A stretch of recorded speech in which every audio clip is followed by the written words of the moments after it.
Hello, everybody. Good morning, good afternoon, good evening, depending on where you are. And welcome to today's webinar on the OECD guidance document on the generation, reporting, and use of research data for regulatory assessments. Next slide, please. Before we begin,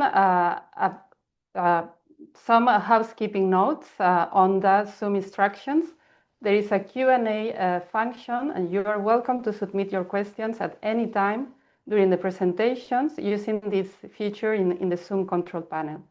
We'll collect and address them during the discussion period at the end, but some questions will be also replied by the panelists and the speakers during the presentation. So we encourage you to submit questions at all time. There is also a chat function. We will use it to share useful information, so please keep an eye there throughout the session. But for the questions, please use the Q&A because we will be monitoring the Q&A more for the questions. This webinar will be recorded and will be made available afterwards at the event webpage and also other related materials. Next slide. We are happy to have with us a distinguished panel of speakers. We have the authors, a representation of the authors of the guidance. We will start the session with Antonio Franco from the European Commission Joint Research Center, who will present an overview of the guidance document. Then next, we will have Chris Thayer from the Office of Environmental Health Hazard Assessment of California EPA, who will present case study A, and following Anna Veronius from the Karolinska Institute and Efrosini Katsanou from the Joint Research Center, who will present case study B. Following, Mireia Martí Roura from the Swiss Federal Office for the Environment, will be presenting case study C, and Fulvio Barizzone from EFSA, the European Food Safety Authority, will present case study D. Our final speaker will be Andrew Ward from the European Commission Joint Research Center, who will present related projects and the policy relevance of this document. To finalize, we will have a questions and answer session with all the speakers. Next slide, please. This guidance, the guidance on the generation, reporting, and use of research data for regulatory assessments, it was published in October 2025, last month, sorry. And the speakers that we have are a small representation of the larger group of international experts who developed the guidance. So this document is the result of the contribution and collaboration of representatives of different organizations in OECD member countries. Here listed, the lead of this project was taken by the European Commission Joint Research Center, but with contribution with different jurisdictions. Not only this, that this document also represents a multi-stakeholder process where contributions from people and experts from industry, environmental groups, ICAPO, animal welfare organizations, and scientific societies. As all of our documents, this document is available online. You can download it through this link or access through the QR code. With that, let's begin with our first presentation. I would like to invite Antonio Franco, our first speaker, to present the guidance, to take the floor. Antonio worked from 2019 to 2025 in the Joint Research Center in topics related to scientific support to European chemicals legislation. And he served as the project lead for this project during this time. So he was steering the work that we are presented today, the development of this guidance. So please, Antonio, the floor is yours. Thank you, Esther. Thank you for the introduction. And hi, everyone. It's a big day for us of the expert group today, as we will try in the next hour or so to illustrate and show you how this piece of work, this guidance document that the group has produced, can really add value to your day-to-day work. So that's the overall aim, really. And I would like to start from the title of the guidance document and the keywords that appear in the title. And the first one is obviously research data. So to make sure that we are all on the same page, what we're talking about here is any scientific data that could potentially inform chemical risk assessments, so regulatory assessments, and any of these data may be generated by academia, public and private research institutes, industry, and NGOs. And this is data coming from observational studies, experimental studies, or computational studies. And in our definition, both guideline data and non-guideline studies, so guideline studies and non-guideline studies are included. Of course, the focus is on the latter one because of the challenges it implies when it comes to its consideration in regulatory assessments. And the second keyword of the title is regulatory assessments. And regulatory assessments can be conducted by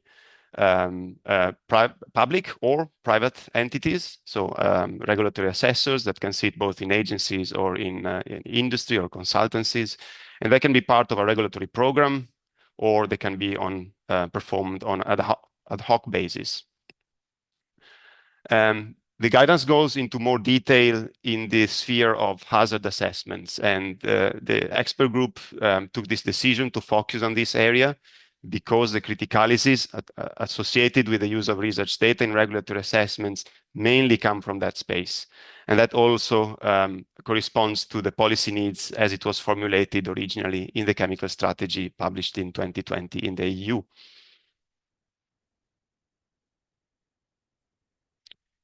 So the subject matter really sits at the interface between research and regulatory decision making. And on one side, we have the research world, where scientists explore new ideas, they test hypotheses, develop innovations to advance scientific knowledge. And various types of organizations, as I mentioned, can be engaged in this process. That's not limited to academia, but of course, academia plays a big role. On the other side, we have the regulatory world, and here we have assessors that need to target regulatory questions in a pragmatic way, making sure that their decisions are based on the most sound and robust evidence, and that the process is stakeholder inclusive.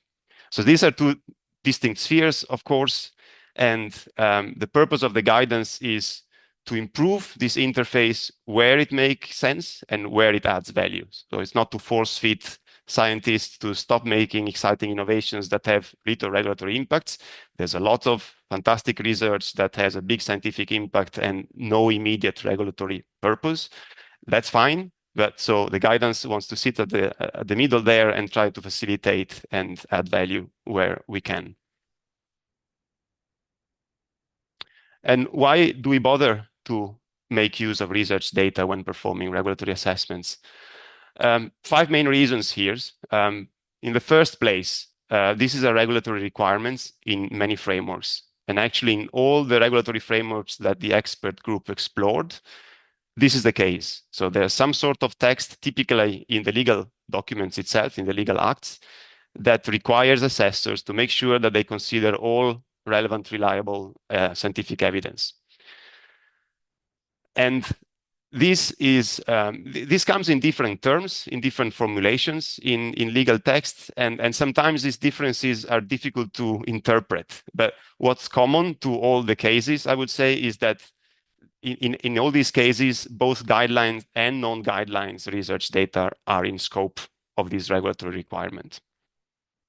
From a scientific perspective, that's the second point.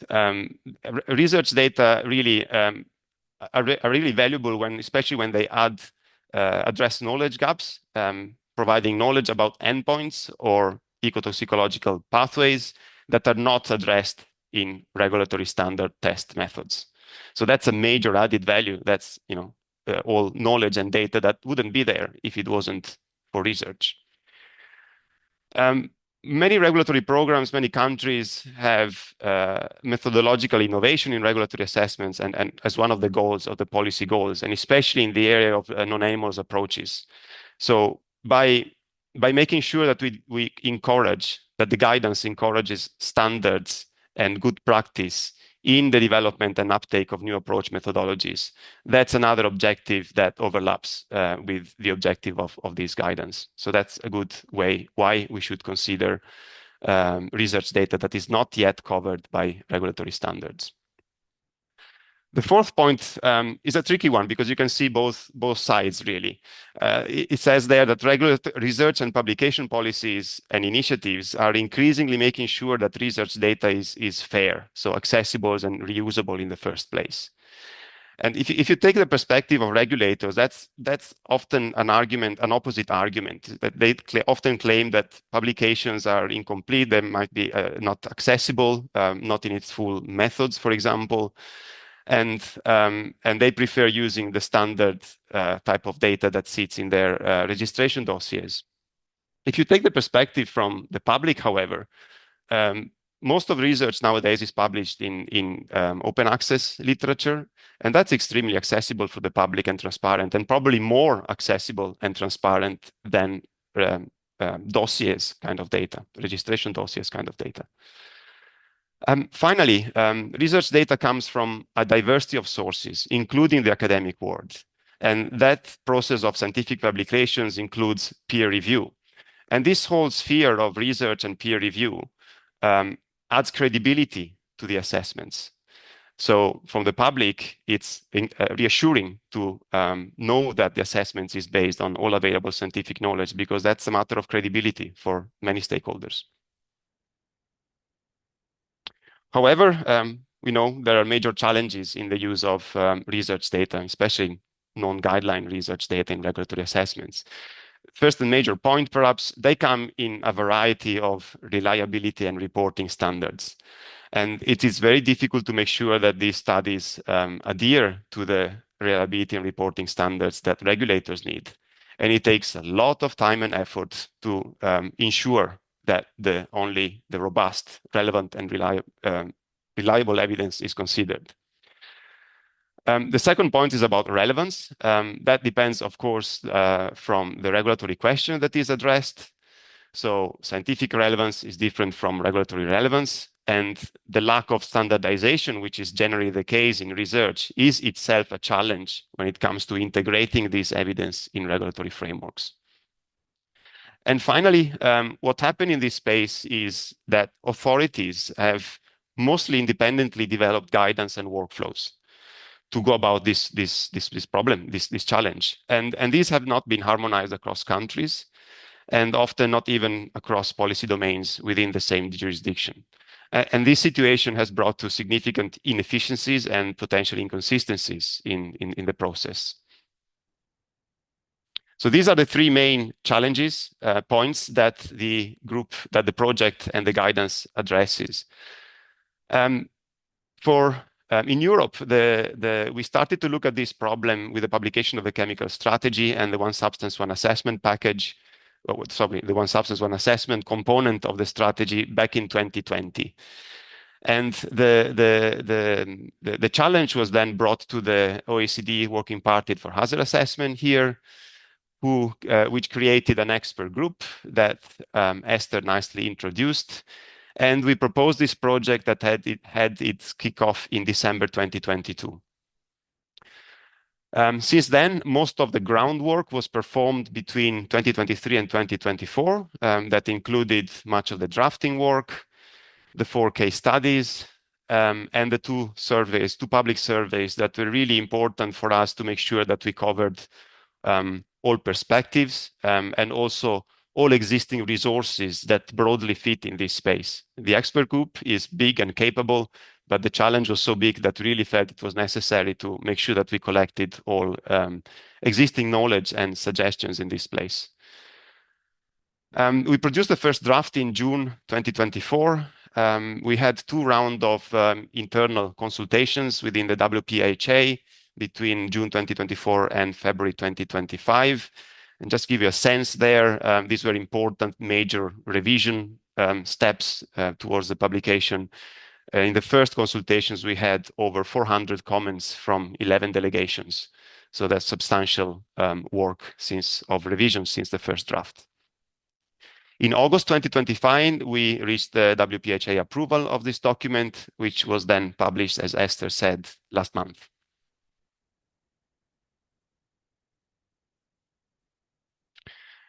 The structure of the guidance document, as you might have seen already, reflects really the way we approach the challenge. And this is by looking at the life cycle of research data from its generation to documentation and reporting, retrieving the data by assessors, and evaluation and use for regulatory tasks. And along this, why we approach the problem this way, because we felt this is a shared challenge. And many stakeholders, as you see here, are involved in the process. And therefore, by formulating the problem, the resources, the solutions, the recommendations, it was better to formulate them in a shared way. So this is really a shared challenge and everyone has a role to play. And there's something for all these stakeholders group with this guidance, we hope. Research funders can use it for designing and evaluating research programs. Researchers, of course, can use it to enhance the scientific and regulatory impact of their studies. It targets also editors and publishers, and here they can use it to improve the publication policies towards better publications.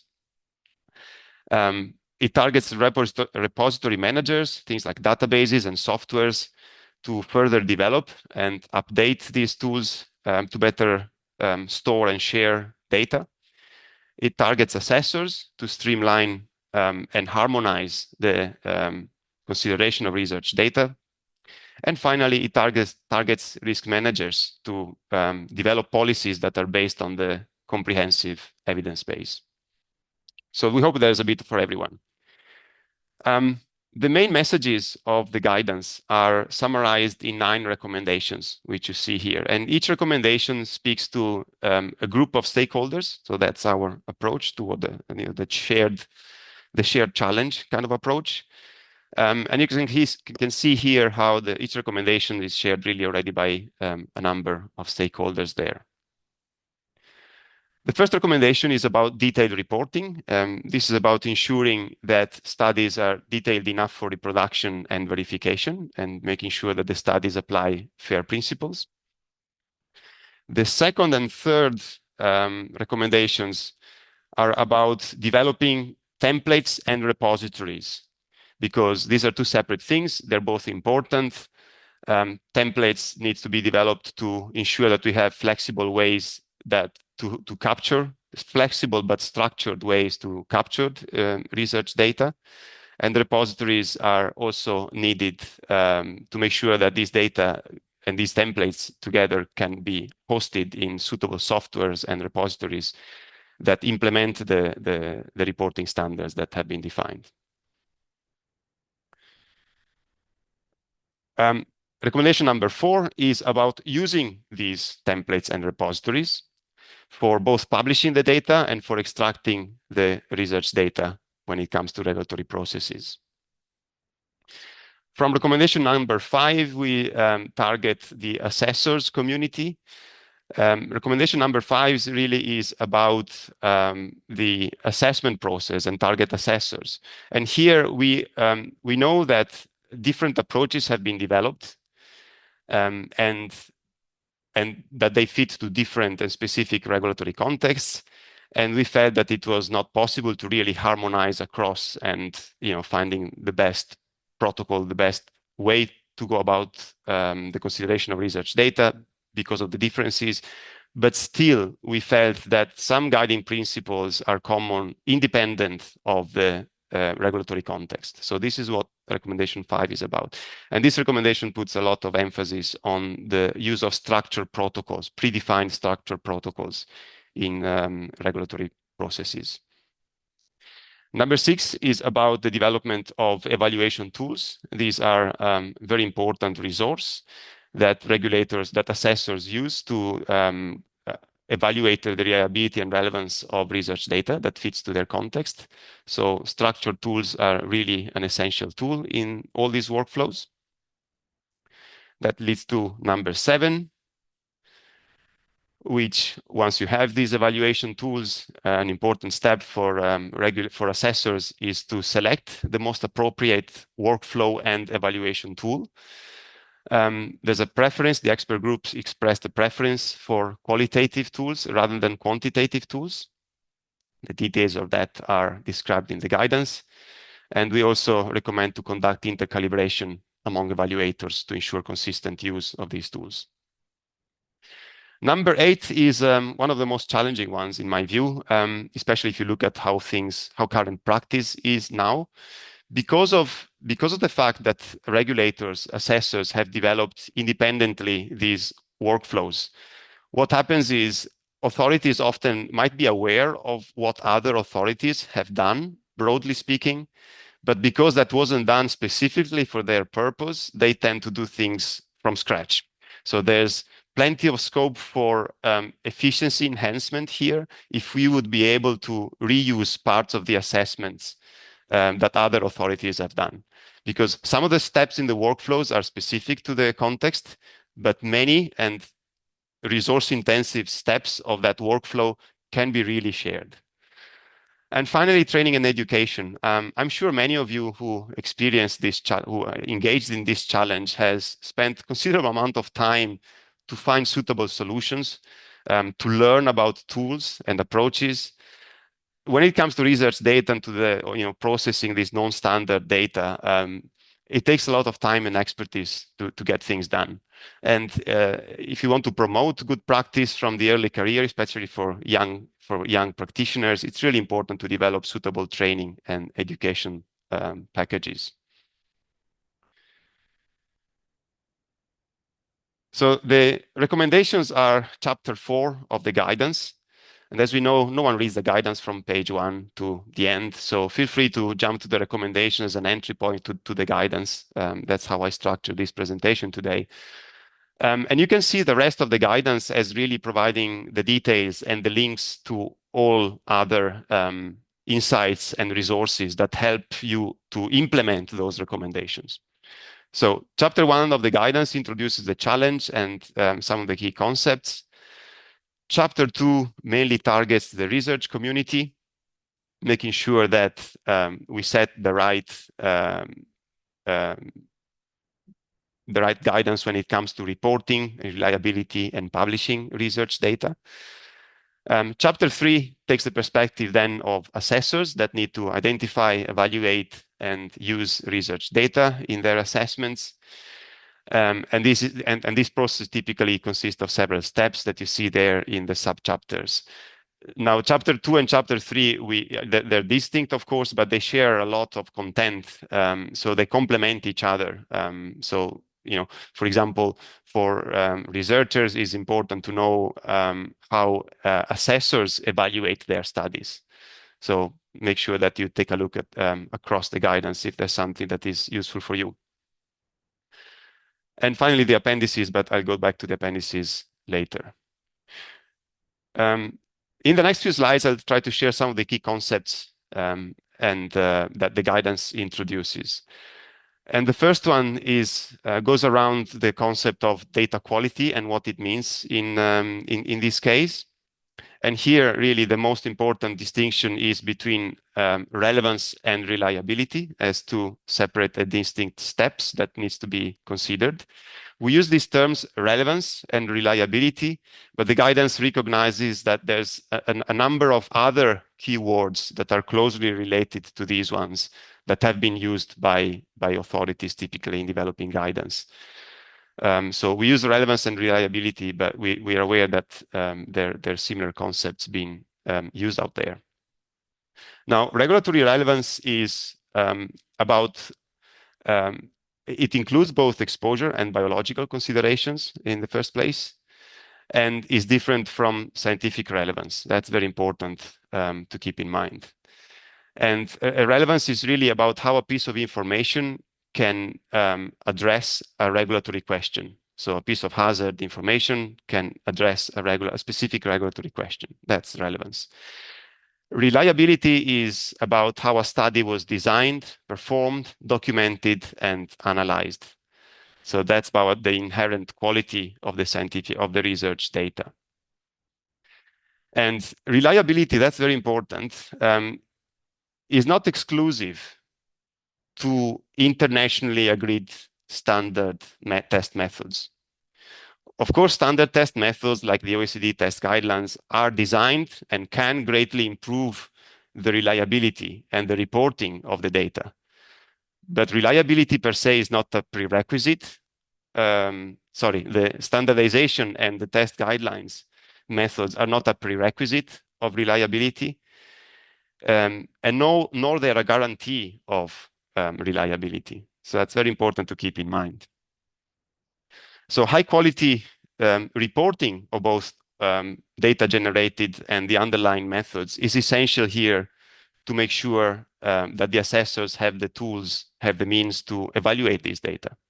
So reporting is core to evaluate the whole thing.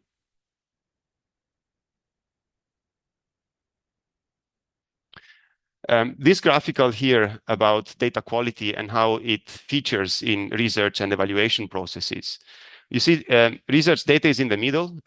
They are generated and reported by scientists typically, and they undergo an evaluation step, a first evaluation steps when it comes to peer review in scientific publications. And they get evaluated again as part of the assessment workflow. Why are they evaluated again?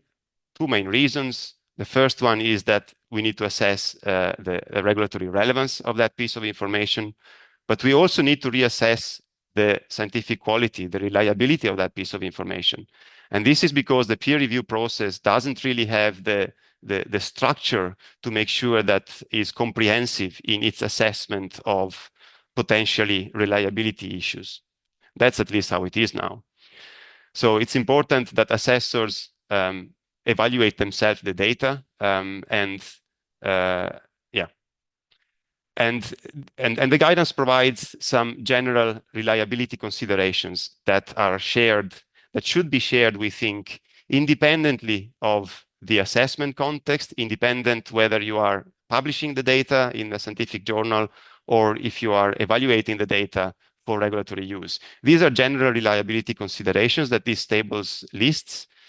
It's quite general, but already it would be a great improvement to the current situations if these concepts are systematically considered in peer-reviewed publications, because these are issues, these are aspects.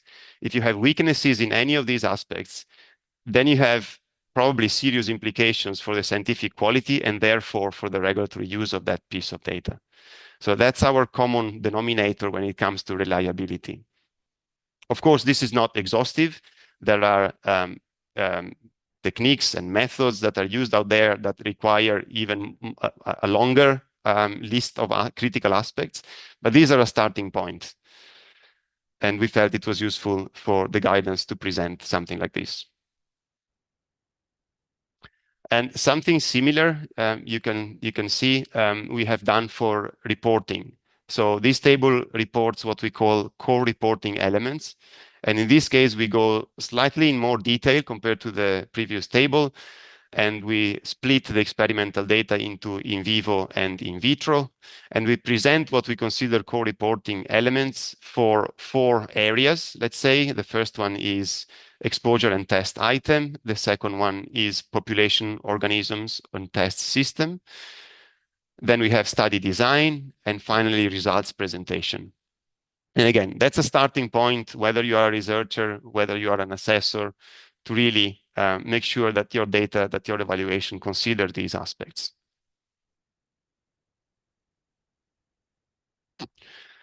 This brings us to the perspective of assessors. As I mentioned, there's many different workflows that assessors have developed to fit their regulatory needs. However, broadly, many of them, they follow this kind of workflow. And irrespective of the differences between the specific workflows across authorities, we felt that there are some guiding principles that should apply across. Now, when this kind of workflow is applied in its most comprehensive and most full form, it comes in the form of systematic reviews. And indeed, many authorities have developed guidance and tools to support systematic reviews. But in this guidance, we clarify that not every assessment process that consider research data need a systematic review. What we need is to adhere to some guiding principles. And these are fitness for purpose, scientific rigor, the use of a predefined approach, and transparency and openness.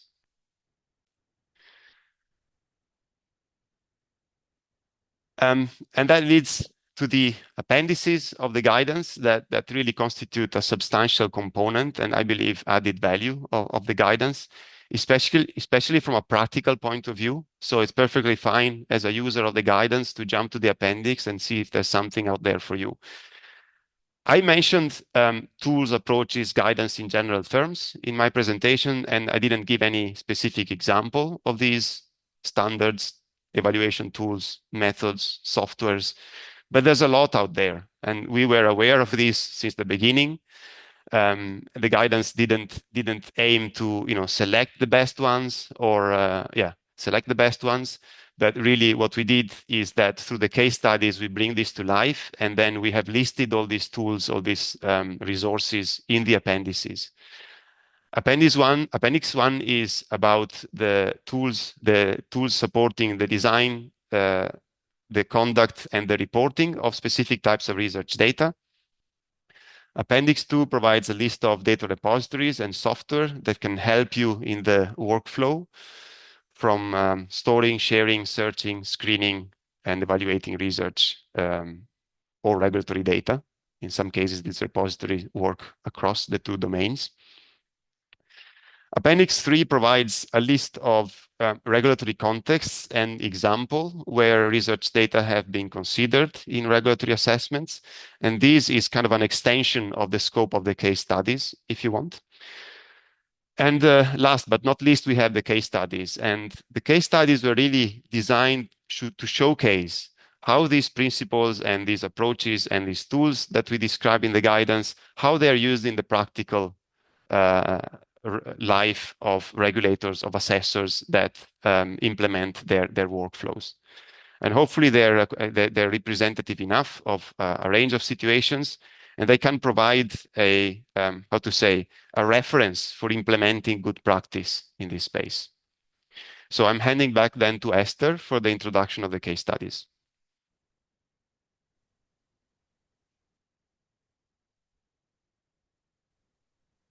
Yes, thank you, Antonio, for the nice overview and presentation of the guidance.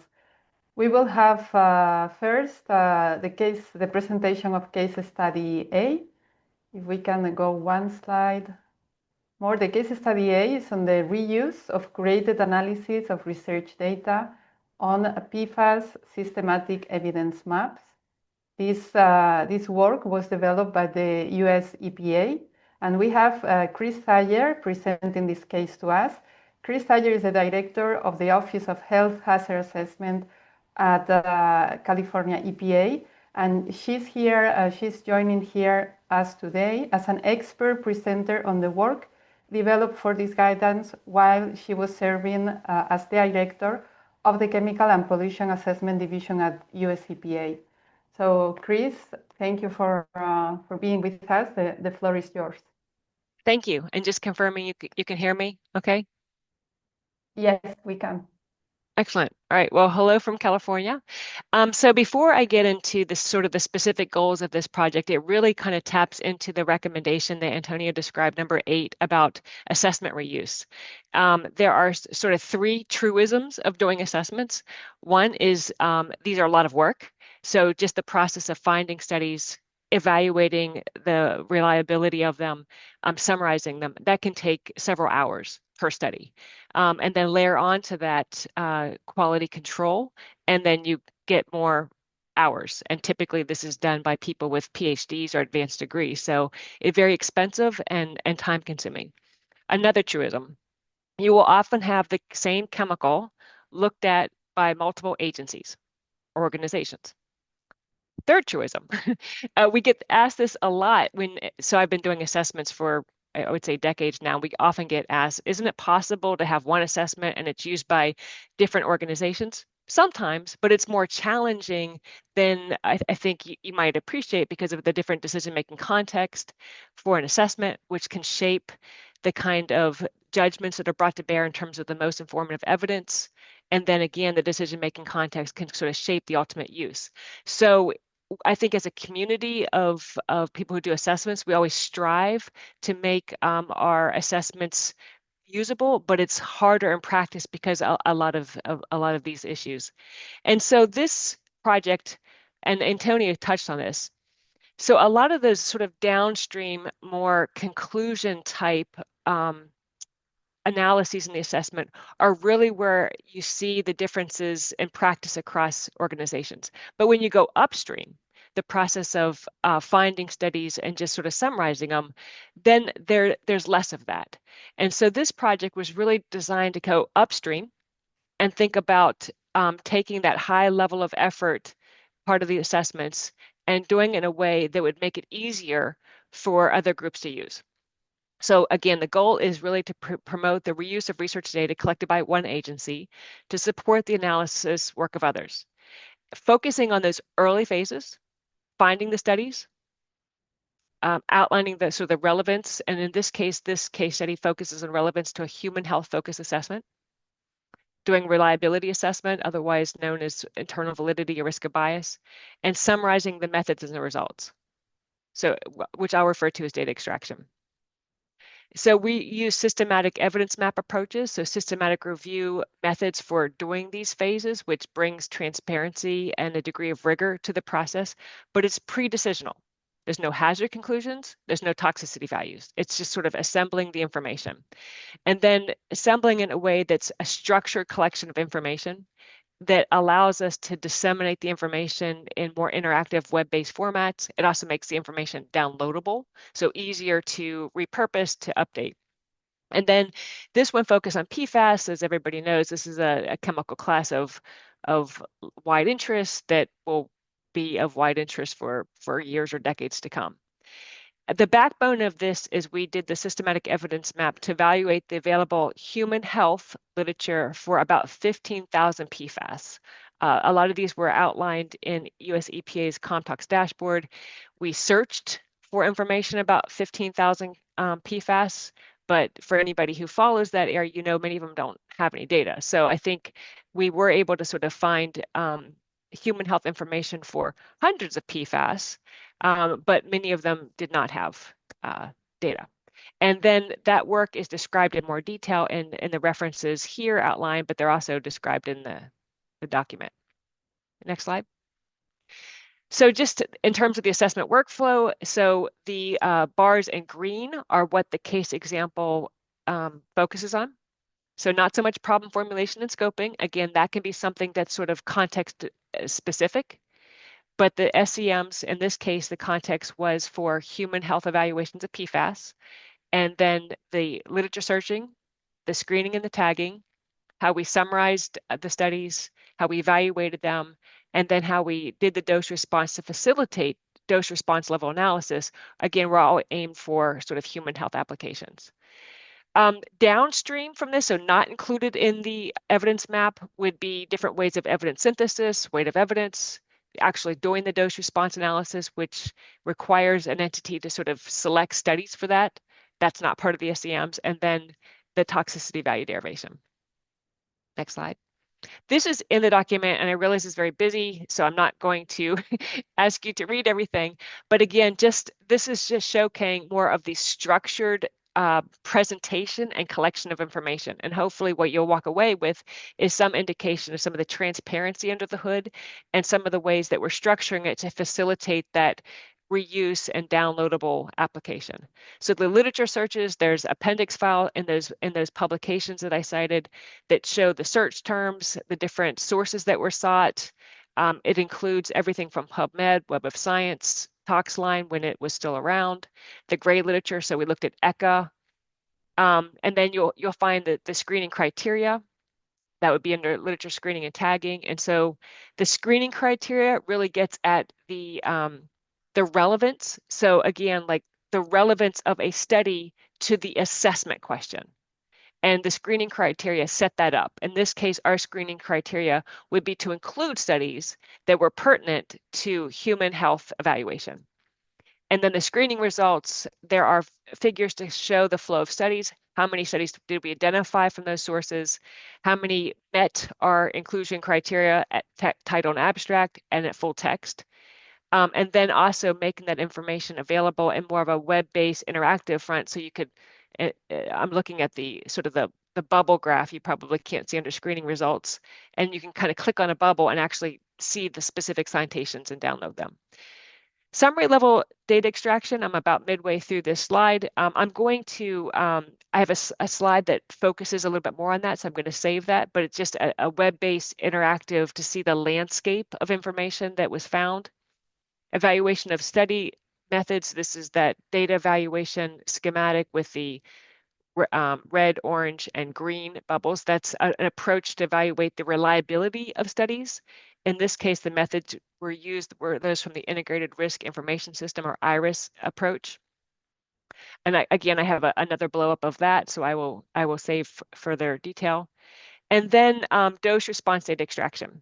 So this is, again, the level of detail of data extraction here is very detailed. It's not text in a paragraph. It's collected in a structured format that allows us to come up with a lot of ways to visualize the data, to see patterns across studies, but also to facilitate doing dose response analysis because the information has been collected in that very, very granular way. Next slide. So here's just a blow up of the reliability data evaluation. So you see this sort of summary heat map, if you will.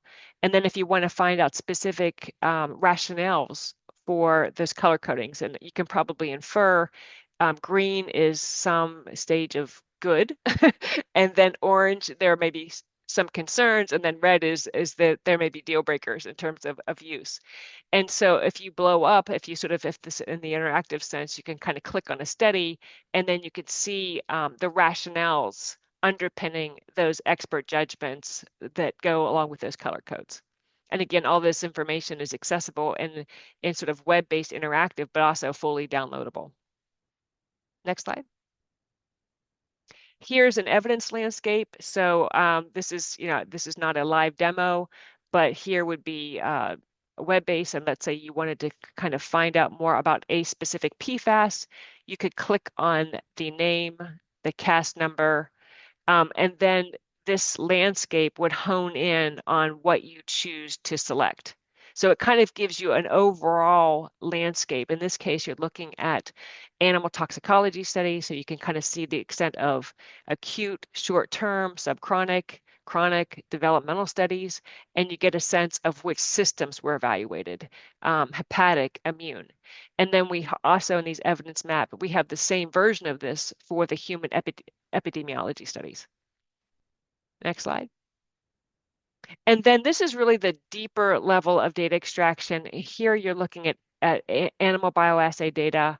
And what you're looking at here in this presentation is you find a study, you find some information about the study methods, the endpoints, and then you find sort of a high-level overview of what they found, the dose levels that were tested, whether there was an effect observed or not, and that's indicated by the green and the red triangles. Go ahead and advance. And then if you click on one of these, then you see more. You see more about the effect size, and you can sort of look and see if there's a dose response there. You can get information about where did this information live in the study. So again, very granular extraction, very high level of effort. Okay, next slide.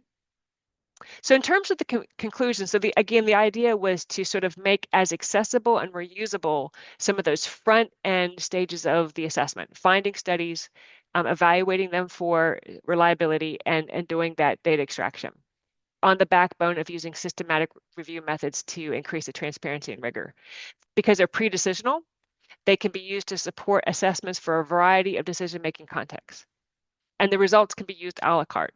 So for example, let's say that a potential user has their own approach for doing study reliability. They don't want to use the IRIS approach. Well, then they can sort of pick and choose. They may just want the screening information. They just may want the dose response information. So it's sort of a la carte. And then we're not going to talk about it now, but this structured collection of information really provides a foundation for using artificial intelligence approaches to collect the information. We've been doing this for years in the process of screening studies. You know, my group at both US EPA and my current group in California, we're now going deeper and beginning to use Gen AI for that process of collecting information from PDFs, that very painful data extraction process. Okay, I think that's it. Thank you.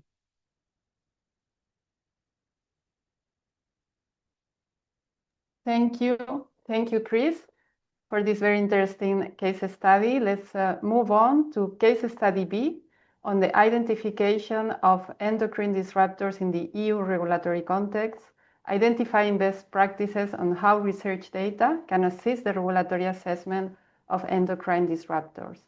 This case study was developed by the European Commission Joint Research Center, the European Food Safety Authority, and the Karolinska Institute in Sweden. We have today with us a representation of the group of experts who developed this case study. We have Anna Veronius. She's a toxicologist, associate professor, and senior researcher at the Institute of Environmental Medicine at the Karolinska Institute, and also Fenia Katsanou from the European Commission Joint Research Center. She's a project officer at the Systems Toxicology Unit. Both of them, they have an extensive background working with endocrine disruptors assessment. So Anna, whenever you are ready, the floor is yours. Thank you. Thank you very much, Esther. I think that Fenia, do you want to start with this first? Yes, thank you, Anna. So I will begin the presentation and then we will alternate with Anna as we proceed. So this first slide provides an overview of this case study. It features basically two examples, glyphosate and bisphenol F, which offer complementary insights. The aim basically was to demonstrate how to leverage all available data to inform robust regulatory assessments. Sorry, I have it. So to structure this analysis, we utilized the EU regulatory, sorry, it was the previous slide again. Yes, thank you. To structure this analysis, we utilized the EU regulatory framework for identifying endocrine disruptors.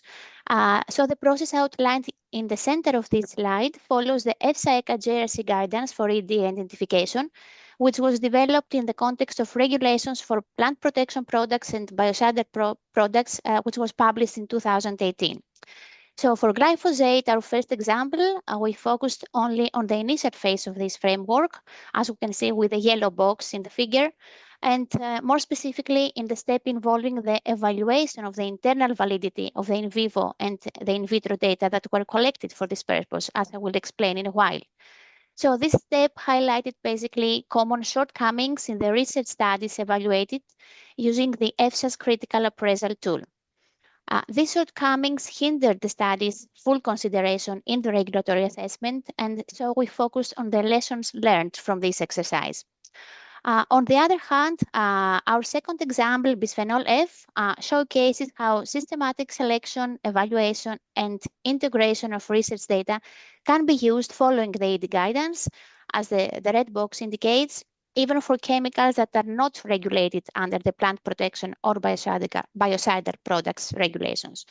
And now I hand over to Anna to elaborate on the BPF example. Yes, thank you very much, Fenia.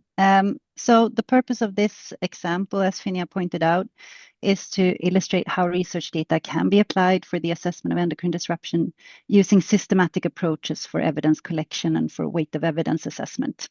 And this example originally comes from an academic research project where we wanted to explore the possibility of applying the ECHA-EFSA guidance for ED assessment for pesticides on a non-pesticide, and where we did not have a lot of data from standardized regulatory tests.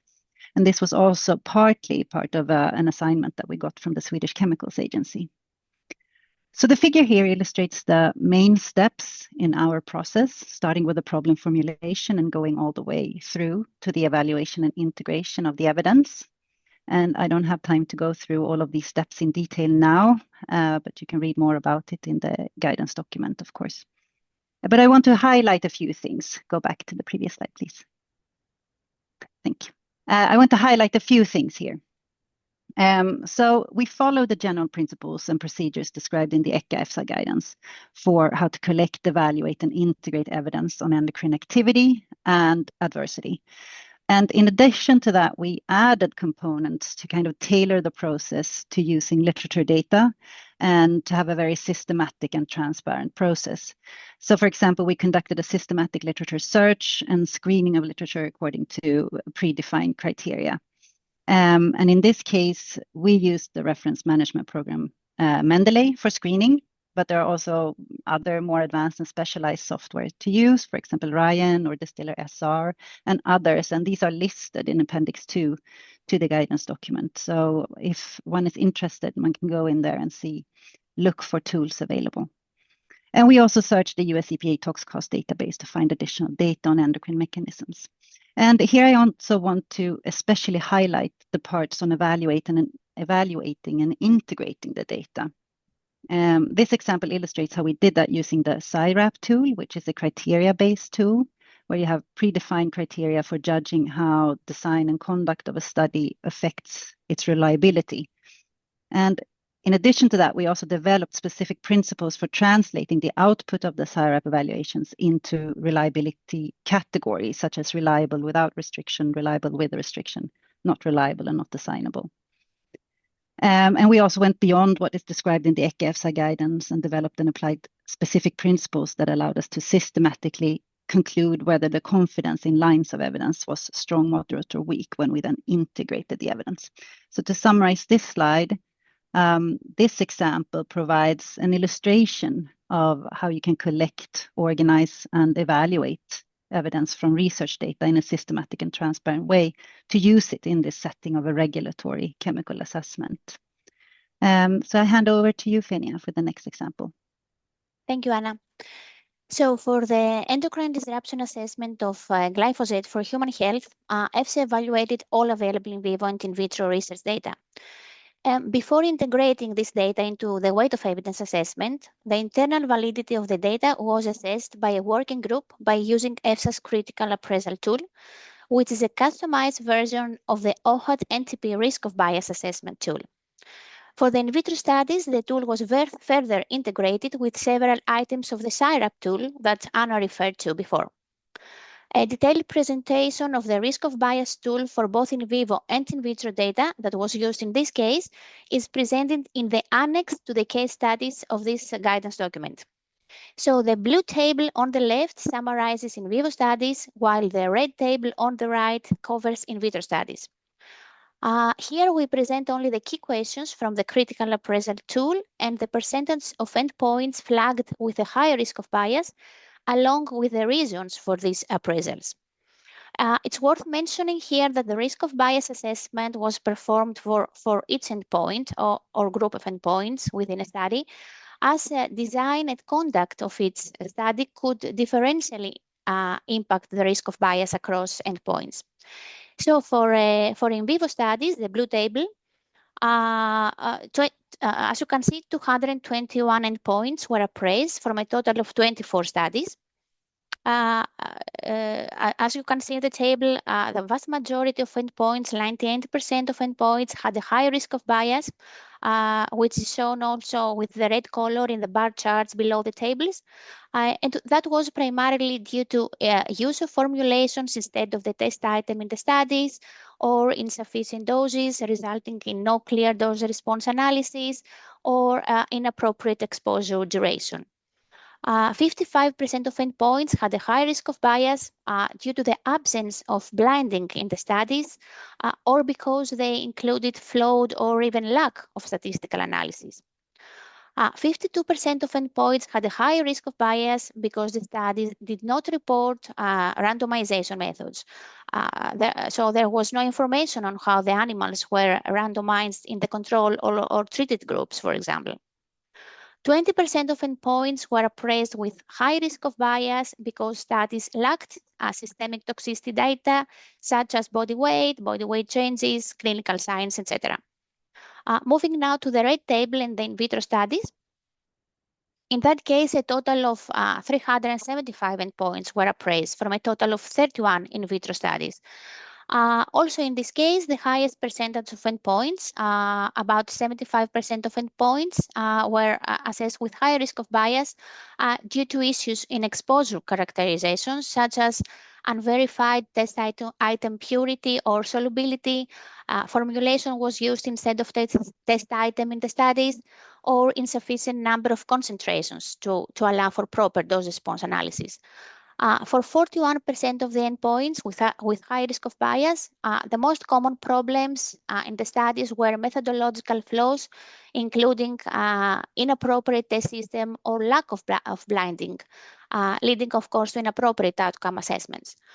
For 45% of endpoints with high risk of bias, the studies did not measure or report cytotoxicity or other types of interference. And for 23% of endpoints with high risk of bias, the studies lacked clarity on the number of independent studies or the number of technical replicates. Next slide, please.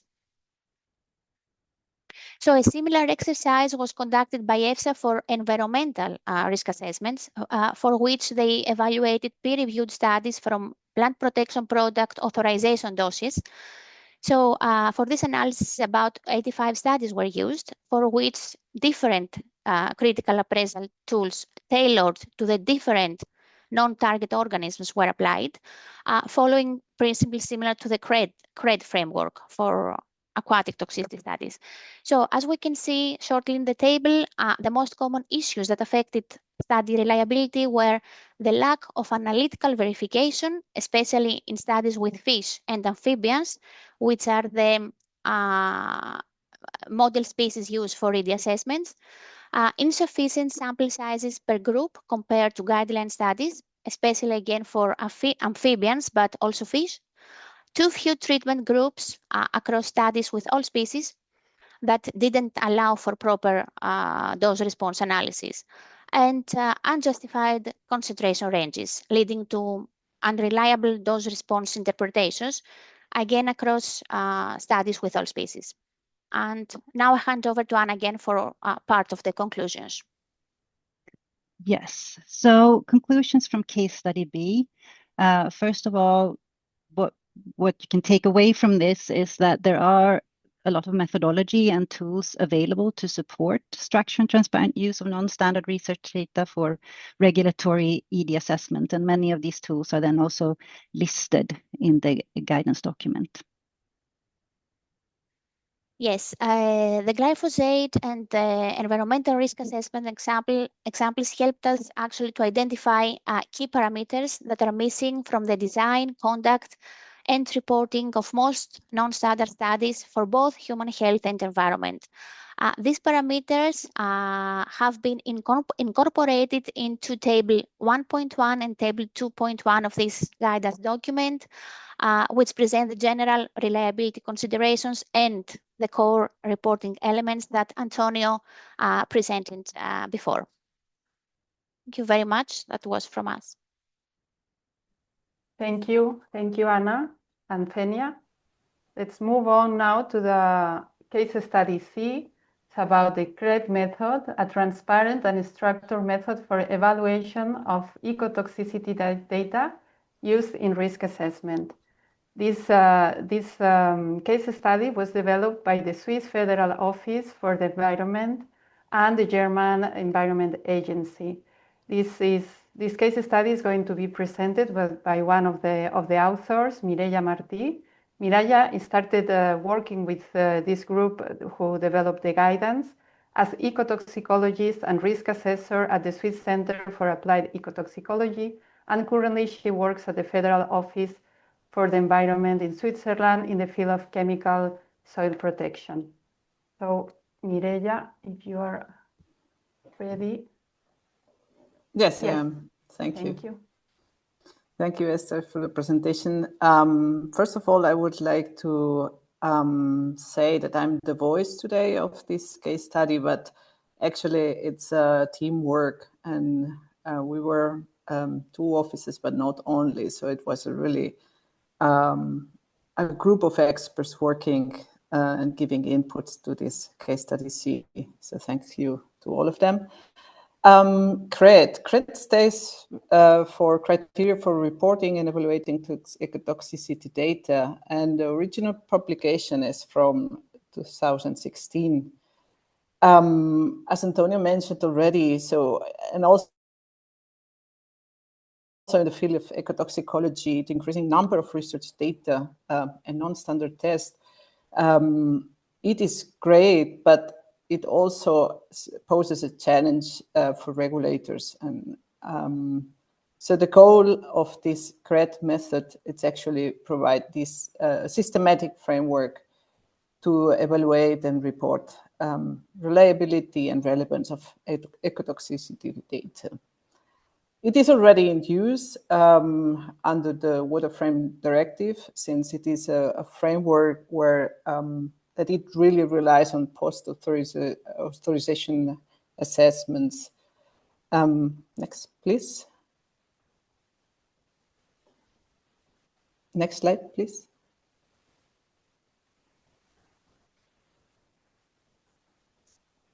Oh, I think there is a delay. One slide back. Yes. Yeah, I think it's a delay in now. Yeah. Sorry. Yeah. Okay. No Thank problem. the problems. So here I would like to show you just briefly how it is the workflow using CRED. And actually using CRED does not fill the whole flow workflow for the hazard and risk assessment, but only a part of it. So first of all, as mentioned already several times, there's a regulatory framework that already gives a direction, but there's a need of a search strategy to look for literature and so the CRED method does not provide a search strategy per se.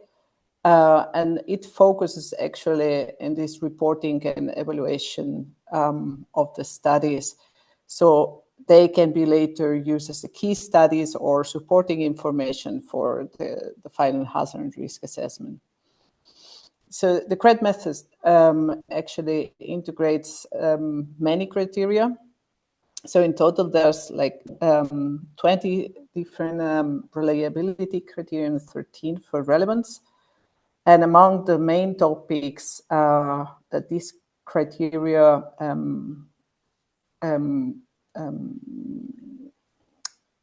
copes with, so it's the test design, the substance used in the test, the organism, the exposure conditions, and the statistical design. After filling all the information needed for the criteria, there's a categorization. So there's a kind of a scoring of if study is useful or not. And for that, there are 4 different categories for relevance and reliability. And for example, the study can be reliable or relevant without restriction, with restriction, not reliable or relevant, and or maybe the reliability and relevance cannot be assigned. Sorry, wait a second. Can you go back 1 second? And these 4 categories per each can be mixed. So for example, study could be reliable but not relevant, or not relevant but reliable. Okay, next, please. So what can you find in this case study? So we try to exemplify how to use this CRED, and for that we had an exercise with 4 very experienced risk assessors who participated in that, and we gave the same publication to the 4 of them. They were working in different regulatory frameworks, so that made the exercise more interesting. And in the end, we collected all the evaluations, so they had to use all the criteria and evaluate and give a final score. Interestingly, we, interestingly, but also expected, we did not have the same evaluation. So differences in relevance were kind of expected because of the differences in the different frameworks. So one framework can have some criteria, can evaluate some criteria like relevant and another maybe not. So that's normal, but actually in the reliability criteria, we had also differences. And actually this is, this should not happen, so to say, in an ideal world, because the reliability is intrinsic from study, right? It says if a study is well performed or not, like summarizing quite a lot. But and we got them, and we just realized how important the reporting is, because the main issue there was how to deal with information that it's not reported. So, for example, one assessor said, if it's not reported, then I cannot accept this study, so it's not reliable. While others said, yeah, I could contact the authors and get the information I need. So how to deal with this lack of knowledge and reporting, it was the main main issue here, sorry. So yeah, and this really matches with what Antonio said in the beginning, where reporting is the core actually of a better assessment. What can you also find in this case study is a list of how CRED developed after this first CRED in 2016, like 20 years after. What can you find, or what's the direction that this method has? And for example, it has been applied also in other fields. And ecotoxicity studies, for example, we can see now that there's a CRED for soil and sediments, not only for aquatic as it was in the beginning. So the critical appraisal tools for higher tier studies, as mentioned in the case study before, so they are also being developed based on the CRED assessment. There's ETHOCRED for behavioral studies, the NanoCRED for nanomaterials. There's also improvement in the dissemination and reuse of the CRED assessment. So, for example, the colleagues from the Environmental Agency in Germany, they developed the Norman CRED tool. That is a great database integrated into an ecotoxicity database that basically you can see transparently the assessments performed in a specific study. And this apart from improving transparency, also you could reuse this information and it is easier to disseminate. So, and the last is also like the integration, not only in the effect assessment part, but also in the exposure assessment. There's the CRED with 2 E's that has been developed. All this information and more you can find in the Annex A, so the first appendix in the guidance, with great tools about, to support design, conduct, and report research data. So the main conclusions we had, so this method enhances transparency and harmonization of the ecotoxicological evaluations. It is already in use, but it is highly adaptable for other regulatory frameworks, and it has a high potential for dissemination and reuse. Yeah, and with these conclusions, I'm at the end of my presentation. Thank you very much. Thank you, Mireia. So let's present the last case study. Case study D is on the submission and incorporation of peer-reviewed literature for pesticide approval. This case study was developed by the European Food Safety Authority, and we have with us Fulvio Barizzone from EFSA, who is part of the group of authors who developed this case study. Fulvio is a senior scientific officer at the Methodology and Scientific Support Unit, and he works primarily on literature reviews and systematic reviews, as well as developing protocols for EFSA scientific assessments. So, Fulvio, whenever you are ready, we can start. Thank you very much, Esther, and hi to everybody. I will try to be quite brief in the presentation of this case study. So what is the background for that, basically? It all starts from the regulation 1107 of 2009 of the European Union that says that applicants submitting a dossier for approval of plant protection products need to submit a systematic review of literature in support of their application. And in that context, the EFSA guidance on submission of scientific peer review for the approval of pesticides active substances under that regulation provide applicants with a set of instructions on how to identify and select the literature and report all this in a dossier. It is mainly based on the three initial steps of the classical systematic review process.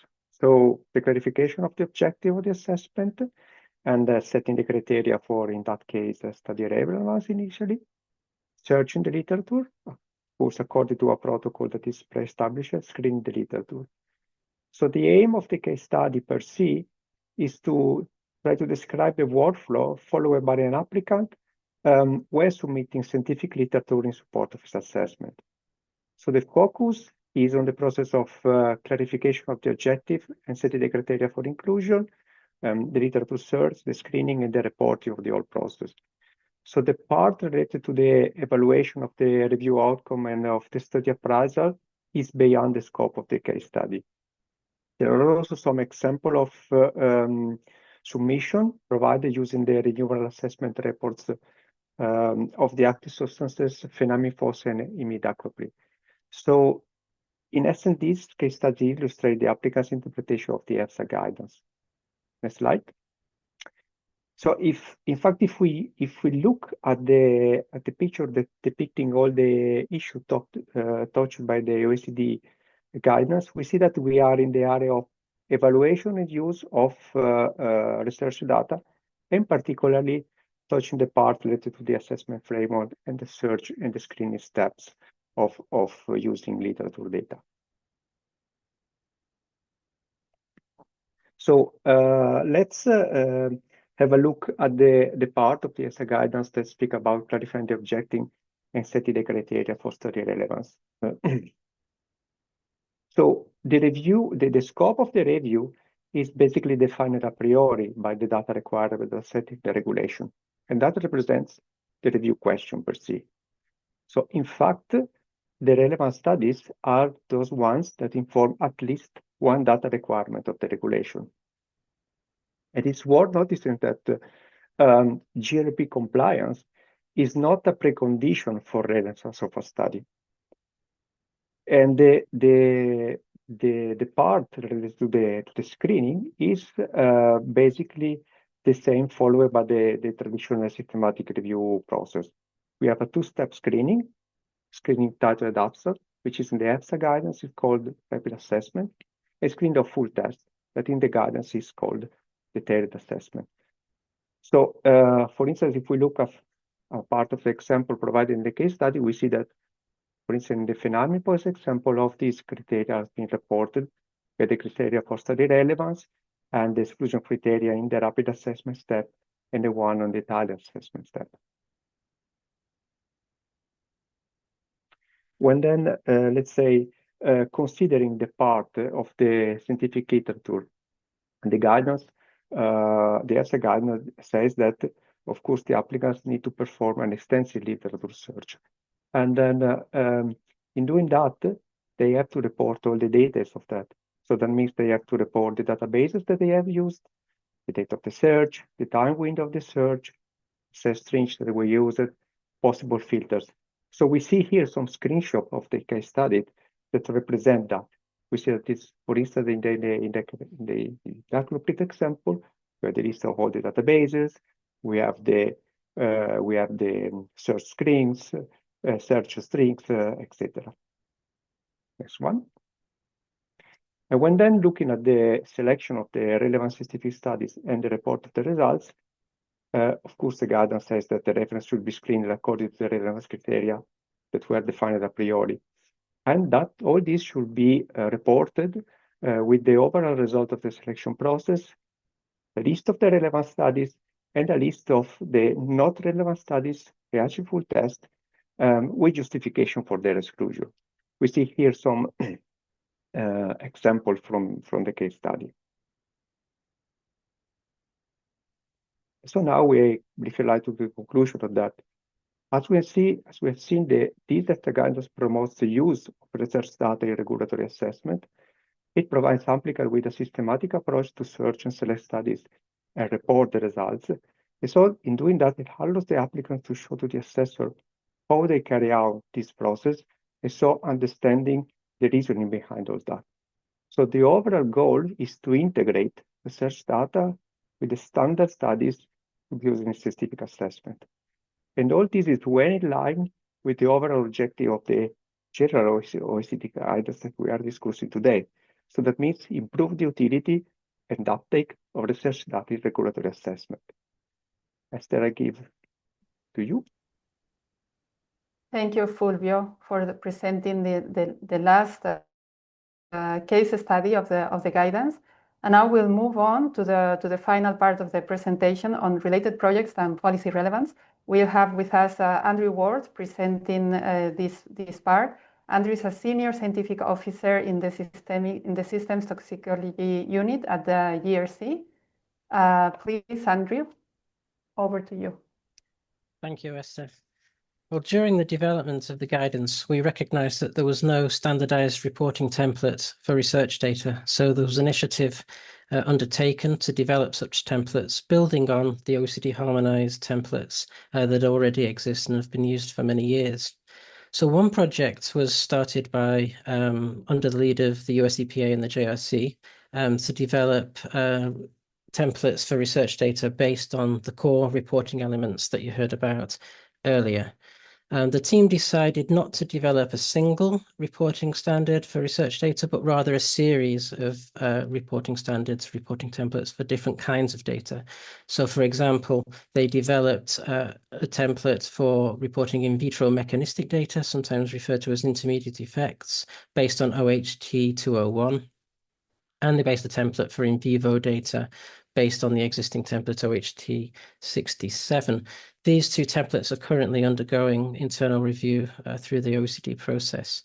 It was also recognized that additional OHTs would be needed for other kinds of data, such as observational ecotoxicology data, and another project is dealing with that right now, but also other kinds of data, such as observational human data and maybe specific types of data, such as omics. And next slide, please. So I want to turn now to the policy implications in the EU, at least, of this work. You heard before about the One Substance, One Assessment initiative, which was born out of the Chemical Strategy for Sustainability.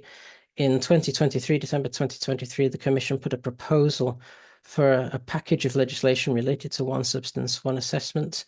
And I'm happy to say that just yesterday, this legislative process was concluded with the final adoption by the Council of Ministers. So this follows 2 years of the Europeans' co-decision procedure between the Parliament and the Council. And this policy is really aimed at improving the efficiency, the effectiveness, the consistency and transparency of EU regulatory assessments. There are different parts to that, 3 main parts, but I'm only going to talk about the part related to removing barriers to the reuse of data, the so-called data regulation. And this regulation foresees the establishment of a common data platform on chemicals as a means of centralizing access to data across multiple legal sectors. And it's also important to bear in mind that in the context of this regulation, the chemicals data is defined very broadly, so it goes beyond the definition in the guidance document and includes, for example, data on environmental sustainability, alternatives to chemicals of concern, and so forth. Next slide, please. What does it say about the use of research data? Quite a bit. It places some obligations on the Commission and agencies. The first being to promote the development and use of tools and guidance for the use of research data. And in fact, we're already doing that. There is ongoing a mandate from the Commission to EFSA to develop, or rather update its guidance on the critical appraisal of literature evidence as part of its systematic review methodology. So both generic guidance and the specific guidance applied to plant protection products. And there's also a provision that the Commission should at some point assess the need to collaborate with scientific publishers on the use, the development and availability of these tools, taking into account the work done by the OECD in this guidance project. Next slide, please. So not surprisingly for a data regulation, there are quite a few provisions related to data. I just draw attention to one of those, which is particularly interesting, I think, for the viewers, and that is that there is a provision for the voluntary submission of chemicals data to the chemicals data platform by member states and various other organizations. Of course, this would have to be done following the standard templates and the guidance provided. And for inclusion in the chemicals data platform, of course, the agencies would have to accept that the data was indeed relevant and reliable to the purpose. But this does at least open up a mechanism for researchers to provide potentially relevant data. Next slide, please. Another policy development, which is very pertinent in this context, is the Commission's roadmap to phase out animal testing. This was a commitment taken in 2023 in response to a European Citizens Initiative.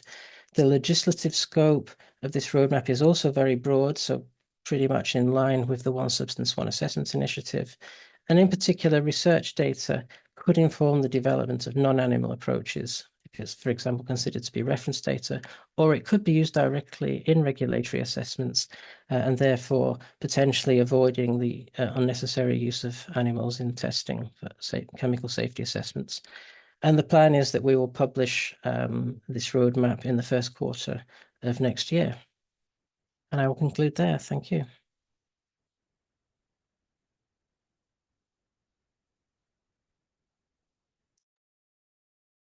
Yes, thank you. Thank you, Andrew. And thank you all the speakers, all the presenters. We have now reached the questions and answer session. So I will ask all the speakers to put their camera on and also their mics. So we will going through the open questions that we have. I will have one that is first, that is about the OECD. How would the OECD reach out to academic audiences with this guidance? This is a very good question because we see the impact or the use of this guidance for reaching to the academic audiences. But for now, we only foresee dissemination, attending to conferences, hosting webinars like we are doing today, or attending to scientific conference to present the guidance. But for the moment, there are no other actions planned for this. And we have also a question from Elvira. Can you give more details about the party who is developing ecotoxicology data evaluation tools? So I don't know who. I can answer that perhaps. Okay.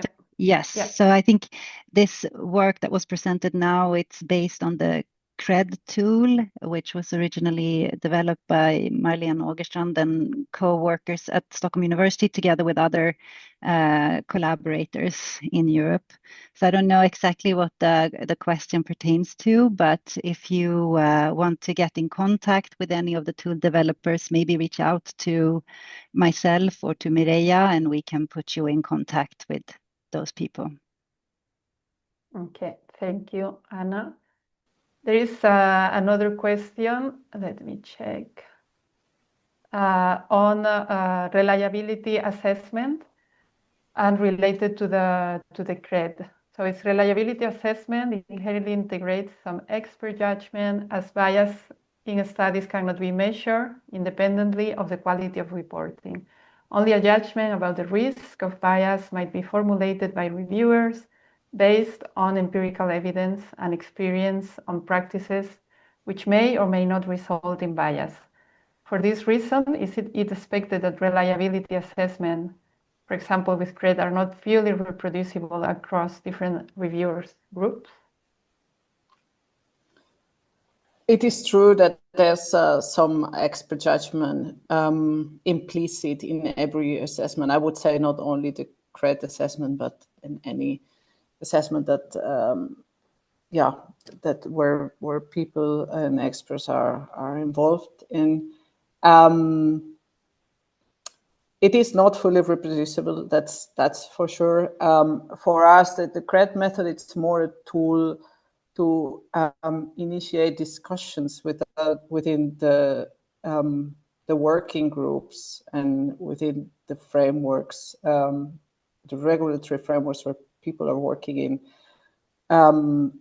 to improve the assessment and the final case studies to be integrated in the risk assessment in the end. If I may add to that, Mireia and everyone, I make a parallel of evaluation tools with the peer review process. And evaluation tools, because they're structured, because they're comprehensive in their architecture, they should go towards a more consistent outcomes. Of course, people are different, have different experience and different judgments on some of the details, but they're a step forward in the right direction. And when it comes to these things, make a parallel to what happens in peer review. Is that consistent? So evaluation tools, you can see that as a way to make things more consistent, more transparent, more systematic, but never perfect, of course. Yes, thank you, Antonio. We can have a light discussion with Fulvio and then Anna. Yeah, maybe following up on that, I think that an important aspect is that even if experts may disagree on the appraisal of certain studies, at least evaluation tools should allow to understand the reason of the disagreement, and then afterwards maybe to arrive an agreement and discuss the important reason behind that, which is a super achievement in my opinion. Yes. Thank you, Fulvio. Anna? Yes, I was going to say yeah. the same thing as Fulvio. Actually, what these tools, we don't expect to get complete agreement between experts or evaluators, but what these tools provide is a structured framework that provides us with a measure of structure and also transparency. And exactly as Fulvio said, it does facilitate these discussions then to maybe reach an agreement or at least come a little bit closer to agreement. Yeah. Thank you, Anna. I see some comments coming in the chat for some participants, but I think that these are not publicly available to the participants. But I can read some of them about, for example, we have some comment about the performance of CRED was tested and needed to increase robustness, and provides a link. And also the tools shall be accompanied by a handbook to help the assessor to judge and reduce divergent views. So these are very interesting comments that we are getting on the chat that are only visible to us, to the panelists, but thank you for these comments. Don't know if we have other. Yes, we have here very clear thank you, yeah, from Agnes. So yeah, thank you for your question, for your engagement. I would like to pick Esther on one of the Yeah. questions that we answered already in the chat, Okay. but because Perfect. that's Yes, please. you can see as a bit of a provocative questions, but it's also an important one for me to clarify, for us to clarify, I think. It's a question from Anthony Tweedale that claims that every toxicity finding is relevant and should be evaluated for reliability. Because of the fact that it's a finding about the toxicity, then it's automatically relevant. And I argue that not the case. I think the group, I can speak on behalf of the group here, that this is not the case. Not every toxicity finding is relevant, and the guidance goes into a bit of depth to analyze aspects of test item and its characterization, of exposure conditions, of biological considerations that can result in a study being judged, a toxicity study being judged as not relevant. So that I want to be quite clear about, not hide this point, because that's a point that we have discussed and we have agreed on what is written in the guidance. We didn't forget about this issue. Yeah. Thank you, Antonio. We have 1 minute left. Chris, if it's kind of like in 1 minute, you can summarize. We are already 2:30, but yes, please go ahead. I think you are mute. Building off of what Yeah. Antonio said, for example, if you're doing studies identifying for dose response, then you need to have more than one dose level tested. So that's an example of just a study design that might make a perfectly reasonable toxicity study not suitable for sort of a risk assessment application. Okay, thank you very much.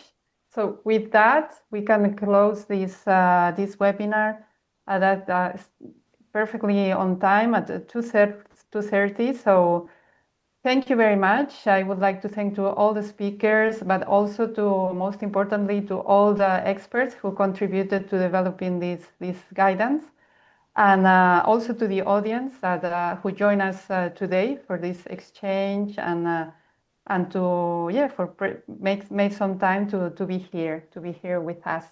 So don't forget that the recording will be available at the event webpage.